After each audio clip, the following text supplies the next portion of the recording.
Olá pessoal, eu sou a Luciana Naar, professora de Biologia do curso. Nós estamos no módulo de Genética. Nessa videoaula a gente vai falar um pouquinho sobre genética das populações. Um tema que tem sido bastante cobrado em prova e que pode ser o diferencial, porque é um tema considerado bastante difícil, hein, galera? Então, olha só, vamos conceituar o que seria a genética das populações. Ela estuda os mecanismos da hereditariedade em nível populacional. A gente vai levar em consideração agora os genes, mas a nível de população, em quantidade, vamos dizer assim. Então, levando em conta o que a gente chama de amostra aleatória de indivíduos de uma população. As propriedades genéticas das populações, elas são determinadas a partir do conhecimento das suas frequências alélicas e genotípicas. Se você não lembra o que é um gene alelo e o que é uma genotipicagem, dá uma olhada nas videoaulas sobre genética desse módulo que a gente comentou, principalmente na primeira videoaula em que eu falo sobre os conceitos básicos de genética, ok? Então, olha só, uma frequência alélica seria a proporção dos diferentes alelos de um determinado locus na população. Então, alelo é aquele gene que fica naquele determinado local no cromossomo. Ele tem o parzinho dele homólogo, né? Então, a gente tem os genes alelos. Então, a frequência alélica, ela vai levar em consideração essa proporção, né? Aquela determinada posição daquele gene, só que agora levando em consideração um número maior de indivíduos, né? Uma amostra na população.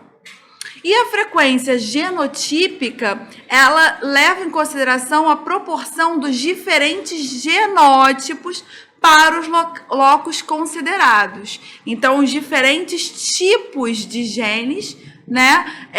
Se é azão, se é azinho, se é bezão, se é bezinho, para o locus considerado, para aquela posição que a gente está estudando. Então, olha só, a gente tem lá numa população, um exemplo, né? Um indivíduo que pode ser azão, o outro indivíduo azinho, aí tem um azão, dois azão, três azão, né? Mais azão aqui, quer dizer, numa população você encontra uma amostra do que você pode ter da frequência genotípica, né, dos genes que existem ali. Então, nesse caso, a gente está levando em consideração o genótipo azão. Então, qual a frequência de indivíduos com genótipo azinho na população? Como é que a gente considera isso? Nessa população aqui, a gente viu, azinho é esse, né? Só tem esses dois, na verdade. Então, vamos lá. A frequência de azinho, então, são 2 em quantos? Quanto da população que a gente pegou? Foram 8 casos, né? Então, são 2 indivíduos em 8. Ou seja, a frequência nesse exemplo que eu estou dando para vocês aqui é de 2/8 ou 0,25. Agora, qual seria a frequência do alelo? Olha a diferença da pergunta, ok? Aqui eu perguntei do genótipo azinho. E a frequência do alelo azinho na população? Aí o azinho, ele não aparece só nesses 2 casos, né? Ele aparece aqui também, aparece aqui. Então, a pergunta é com relação ao azinho. Quantas vezes ele aparece? 1, 2, 3, 4, 5, porque aqui ele aparece 2 vezes, 6, 7. Olha que legal. Frequência de azinho é 7 em quanto? Quantos casos eu tenho aqui? Agora eu tenho 16. Né? 16 possibilidades do azinho aparecer, mas ele só apareceu 7 vezes. Então, a frequência do alelo seriam 7 em 16, ou seja, 0,43 aproximadamente. Aí, a gente tem dentro da genética de populações o teorema de Hardy-Weinberg, né? Na verdade, o equilíbrio de Hardy-Weinberg. Ele diz assim pra gente: em uma população grande que se reproduz por cruzamentos ao acaso, ou seja, sem autofecundações ou cruzamentos controlados, em que todos os indivíduos são férteis e viáveis e não existem fatores como seleção, mutação, migração e deriva gênica, que a gente vai ver daqui a pouquinho, que são fatores que vão influenciar nesse equilíbrio. Tanto as frequências alélicas como as genotípicas se mantêm constantes ao longo das gerações e a população encontra-se, então, em equilíbrio. Então, toda vez que a população tiver em equilíbrio de Hardy-Weinberg, a gente vai poder usar as fórmulas que eu vou apresentar a vocês. Mas quando ocorre o equilíbrio?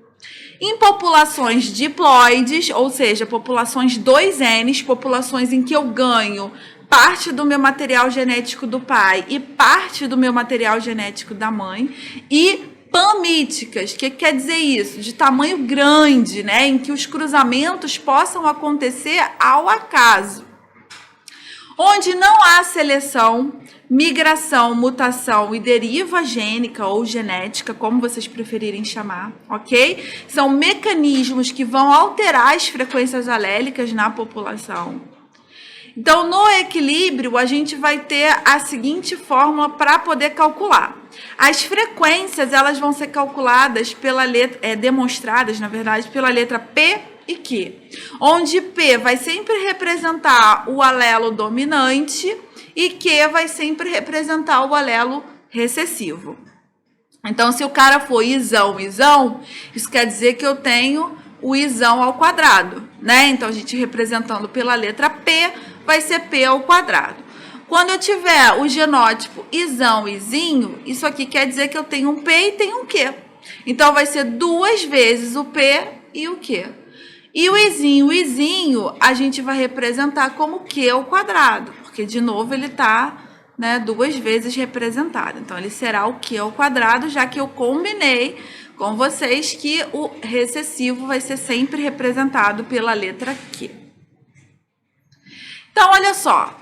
Se a gente quisesse a frequência do azão, a gente só acharia o P, certo? Se eu acabei de mostrar para vocês aqui anteriormente que o isão é P, então se eu quero a frequência do dominante, então vai ser só o P. E a frequência do recessivo sempre representada pela letra Q, ok?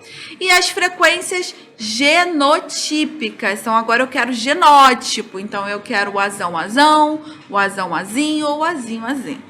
Então, azão vai ser P vezes P, P elevado ao quadrado. Azinho, que é o quadrado. E o azinho vai ser 2 vezes o PQ, ok? Por que 2 vezes, professora? Porque ele pode aparecer como azinho, ou ele pode aparecer como azão, né? A gente não representa isso, mas ele pode aparecer das duas maneiras. Então, a gente marca como 2 PQ. Uma população, então vamos aplicar isso para a gente ver, né? Genética a gente precisa aplicar. Então, olha só, uma população suína tem uma incidência de paralisia de 16 indivíduos, olha lá, a cada 10.000 nascimentos. Então, a minha probabilidade total seriam 10.000 nascimentos. Quais são as frequências portadoras do gene da paralisia nos animais? Então, só pela discrepância de valores, a gente já consegue entender que essa incidência, ela é recessiva, né? Se eu tenho 10.000 nascimentos e desses 10.000 só 16 nascem doentes, então a gente já sabe que é um gene recessivo, ok? Então, vamos lá. Seria, então, Dzinho, né? Porque ele está falando de paralisia. Poderia representar com qualquer letra, aí a gente que escolhe, tá? Aqui no caso do exemplo, a gente representou como frequência de Dzinho. Então, ele quer a frequência genotípica disso aqui acontecer. Então, a gente tem o Q ao quadrado, né? Então, a gente sabe que a cada 10.000 nascimentos tem 16. Então, a gente sabe que é recessivo, então o Dzinho é Q ao quadrado, e Q ao quadrado é 16 sobre 10.000, ok? Então, a gente acha o valor de 0,0016. Quando a gente quiser achar a frequência do Q somente, né, que é o que ele está perguntando no exercício, quais são as frequências portadoras do gene? Então, portadora do gene significa ele ter o Dzinho. Não significa ele ser Dzinho, né? Dzinho é o genótipo dele. O gene aparecer pode ser só o Dzinho. Então, a gente quer o Q, na verdade. Então, eu achei que Q ao quadrado é 16 sobre 10.000, ou 0,0016, mas eu quero a frequência de Q. Então, vamos tirar a raiz quadrada disso aqui. Então, raiz quadrada de 0,0016 é igual a 0,04. Aí, envolve matemática também, a gente teria que saber extrair uma raiz quadrada de um número decimal, ok? Se eu quisesse saber a frequência do Azão Azinho, seria P mais Q. Concordam? Então, P mais Q vai ser sempre igual a 1, que é o 100%, né? Então, vai ser 1 menos 0,04. Então, vai ser 0,96, ok? Achei o P. Então, na minha população, eu só posso ter P ou Q. Então, eles têm que dar uma totalidade 100%. Se o Q eu achei que era 0,04, o resto que sobrar com certeza é de Azão, né? Ou Dzão, como no caso aqui representado. Então, a gente vai fazer 1 menos 0,04 para achar o P. Achei o P, 0,96. Agora, eu posso achar a frequência de Dzão, Dzinho. Dzinho seria 2 vezes PQ. Então, 2 vezes 0,96 vezes 0,04. Isso aqui dá 0,0768, ok? Agora, dos indivíduos, então, da população, se a gente passar isso aqui para porcentagem, seria 7,68% portadores do gene da paralisia, ou seja, heterozigotos. Eu pedi os portadores, ou seja, eles não são doentes, mas eles apresentam Dzinho. Então, na verdade, eu queria saber a frequência de Dzão, Dzinho, ok? Quais são, então, os fatores que afetam as frequências alélicas? Agora que a gente já sabe quem é o P, agora que a gente já sabe quem é o Q, então, de novo, P é sempre o dominante. Se ele aparecer 2 vezes, é P ao quadrado. O Q vai ser sempre o recessivo, então, se ele aparecer 2 vezes, izinho, vai ser Q ao quadrado. Ok? E quando ele aparecer na forma de Azão, Azinho, ele pode ser tanto Azão, Azinho, como Azinho, Azão. Então, vai ser 2 vezes o P vezes o Q. Ok? Porque vai ser sempre o P representando o dominante e o Q representando o recessivo. E, de novo, só para a gente formalizar o pensamento, né? Galera, se é uma população em equilíbrio, ela não tem mais alelos, não é um caso de polialelia. Então, ela é Azão ou ela é Azinho. Só tem essas duas maneiras de aparecer, ou Dzão, Dzinho, como foi o exemplo anterior, né? E aí, o que, que a gente vai ter? A gente vai ter que sempre que tiver nesse equilíbrio, né? A população vai representar 100%. Então, D mais P mais Q, né, vai ser sempre 1, ok? Por isso que naquele exercício a gente conseguiu descobrir o P se a gente achar o Q. E vice-versa, vai dar sempre para descobrir o Q se eu achar o P, beleza? Só, galera, que eu tenho fatores que vão afetar as frequências alélicas. Não vai ser sempre desse jeito, né? Não vai ser sempre P ao quadrado, 2PQ, Q ao quadrado. A gente tem fatores que vão desequilibrar as populações.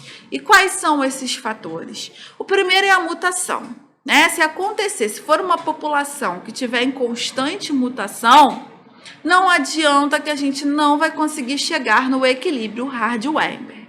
Por quê?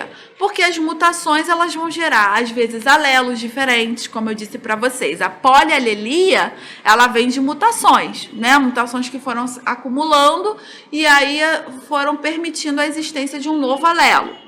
Então, ela pode interferir. Se no exercício eu estiver dizendo que a população está em constante mutação, isso não é um caso de equilíbrio Hardy-Weinberg. Seleção, né? Se tiverem muito sendo selecionados, isso também vai influenciar no equilíbrio.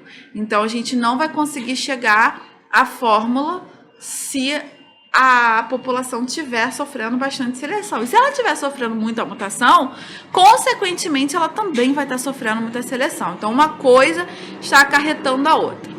O terceiro fator seria a migração. Né? Você tem uma quantidade de população, vamos colocar a Europa, né? A Europa, ela tem lá suas características e tal. Imagina que eu tenha muitos indivíduos migrando da África, certo? Com certeza que aquela região, ela vai se tornar mais miscigênica, né? Como os brasileiros são, por exemplo. Então, a migração, ela faz com que o perfil da população altere, e aí essa população deixa de estar em equilíbrio, a gente não vai conseguir empregar essas fórmulas que eu passei para vocês. E o quarto e último fator seria a deriva gênica, né? A deriva gênica é quando está acontecendo alguma alteração no ambiente brusca que muda completamente o perfil. Por exemplo, uma área que sofre inundação, vai acabar determinadas populações e vão surgir outras. Uma área que sofreu com constantes queimadas mudou completamente a sua população, ou seja, não é uma população em equilíbrio. Então, a gente não pode usar o teorema de Hardy-Weinberg, ok? Galera, espero que vocês tenham compreendido. Preste atenção nessa aula, porque ela era pouco cobrada até uns 4, 5 anos atrás, mas a maioria das provas tem dado uma atenção especial ao tema, ok? Então, é interessante que vocês realmente consigam assimilar o que o equilíbrio de Hardy-Weinberg quer passar pra gente. Até a próxima videoaula, pessoal!